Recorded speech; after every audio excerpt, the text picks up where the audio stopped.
मुख्यमंत्री डॉक्टर यादव ने best life style कार्यालय में अधिकारियों के साथ उज्जैन में औद्योगिक विकास की गतिविधियों के संबंध में विस्तार से चर्चा की। बैठक में बेस्ट लाइफ स्टाइल के वाइस प्रेसिडेंट पुनीत जैन ने बताया कि उज्जैन की बेस्ट लाइफ की इकाई देश की बड़ी वस्त्र उद्योग इकाइयों में से एक है। यहाँ प्रतिदिन 1 लाख से अधिक वस्त्र उत्पाद बनाए जा रहे हैं, जो अमेरिका, कनाडा जैसे देशों को निर्यात हो रहे हैं। उज्जैन की महिलाएं यहाँ विश्व स्तरीय कौशल सीख रही हैं। उज्जैन की बेस्ट लाइफ स्टाइल में 358 करोड़ का निवेश है, जिससे लगभग 1000 से अधिक महिलाओं को रोजगार प्राप्त हो रहा है, जिसे बढ़ाकर 4000 महिलाओं तक किया जाना है। कार्यकारी संचालक MPIDC राजेश राठौर ने बैठक में उज्जैन में औद्योगिक विकास का रोड मैप प्रस्तुत किया, जिसमें प्रमुख रूप से प्रस्तावित IT park, readymade complex, plug and play और विक्रम उद्योगपुरी के विस्तार की योजना में गति लाने के संबंध में जानकारी दी गई।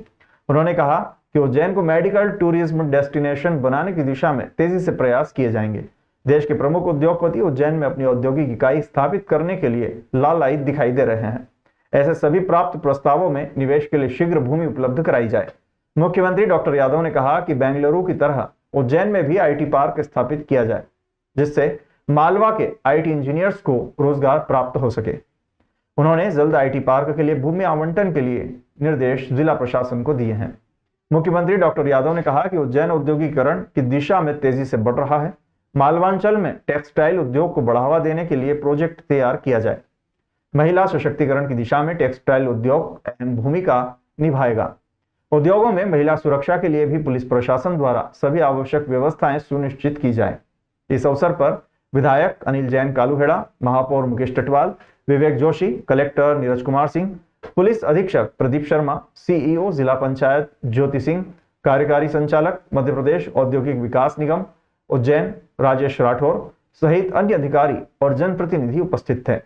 मैं आज उज्जैन में भी मैंने बेस्ट इंटरप्राइजेस के फैक्ट्री में अंदर विजिट की है और मुझे इस बात का संतोष है कि बेस्ट इंटरप्राइजेस के माध्यम से हमारे उज्जैन में कपड़े बनकर के तैयार होकर के अमेरिका में निर्यात हो रहे हैं, इंग्लैंड में निर्यात हो रहा है। ये जो विदेशी क्षेत्र में निर्यात करना है, ये अपने आप में हमारी अपनी उज्जैन की साख भी बढ़ाता है, प्रदेश की साख भी बढ़ाता है।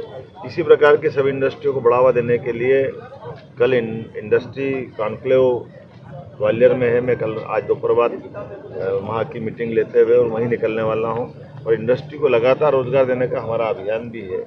यही कारण है कि बड़े पैमाने पे लगभग 1000 एकड़ की हमारी विक्रम उद्योग पूरी हो गई। अब नई वापस जमीन एक्वायर कर रहे हैं। ऐसे कई और अलग अलग प्रकार के सेक्टर में काम करते हुए सभी सेक्टर से युवाओं को रोजगार मिले, महिलाओं को रोजगार मिले, किसानों को, महिलाओं को, युवाओं को, गरीब को जीवन में उनका अपना जीवन बदले। सरकार यही काम कर रही है और मुझे इस बात का संतोष है कि इस दिशा में जो हम काम कर रहे हैं उसका समाधान भी दिख रहा है और उसके रिजल्ट भी आ रहे हैं। कल चंदेरी में गए थे, चंदेरी में प्लांट डालने की। हाँ, ये भी बात सही है कि केवल बड़ी इंडस्ट्री और बड़ी मशीनों से डालने के बजाय जो परंपरागत उद्योग हमारे चल रहे हैं, अब चंदेरी की साड़ी का हस्तकरघा उद्योग लगभग 300 साल से काम कर रहा है। हाथ से इतनी मेहनत करके कोई साड़ी कितनी सुंदर बन सकती है। हाँ, तो मैं देख के दंग रह गया। मुझे इस बात का आनंद है। हमने कहा इसको प्रोत्साहन देंगे और उनकी मेहनत ऐसी है कि वो आगे जा कर के जो और आगे उसमें स्कोप बहुत है, बहुत आगे बढ़ा सकते हैं। सर, उसी तरह बेरुगर प्रिंट भी है क्या? उसका भी सभी प्रकार के कपड़े उद्योग में मध्य प्रदेश पुनः अपना नंबर 1 की स्थिति में आए। मुझे इस बात का संतोष है। आज कॉटन आधारित कपड़ा उद्योग में विश्व का भारत 30% हिस्सा अपने यहाँ बनाता है पूरे विश्व का, और मध्य प्रदेश ने तो कॉटन के मामले में सारे रिकॉर्ड तोड़ दिए और इसीलिए हमने कहा कि हमारी फसल में कॉटन को पुनः प्रोत्साहन देने की जरूरत है और खासकर जेनरिक अर्थात और जो जैविक कॉटन है उसको उत्पादन करने के लिए किसानों को विशेष प्रोत्साहन दें।